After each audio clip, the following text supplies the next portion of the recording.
வணக்க மக்களே, வாங்க சாப்பிட்லாம். ஆலு சப்பாத்திக்கு எல்லாமே நம்ம ரெடி பண்ணி ஆல்ரெடி கட் பண்ணி வச்சாச்சுங்க. மாவு இந்த பதத்துக்கு நல்லா பிசைஞ்சு ஒரு 1/2 ஊறினாலும் நல்லாயிருக்குங்க.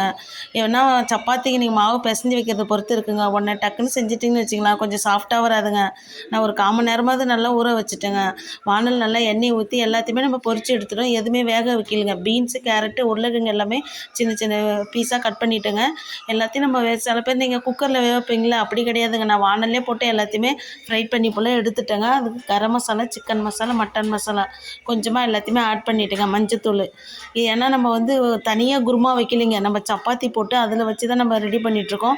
பசங்க வந்து இப்போ காய்கறி எடுத்து எடுத்து போட்டுட்டு சாப்பிட்றாங்கன்னா, நீங்கள் இதே போல் ட்ரை பண்ணி கொடுங்க. சப்பாத்தி வச்சு அதுக்குள்ளே உங்களுக்கு எந்த அளவு தேவையோ அந்த அளவு வச்சு நல்லா ஷேப் வந்து உங்களுக்கு எந்த மாடலில் வேணாலும் நீங்கள் இப்போ செஞ்சுக்கலாம். நான் ஒரு 2, 3 மாடலில் நான் செஞ்சு வச்சுருக்கேங்க.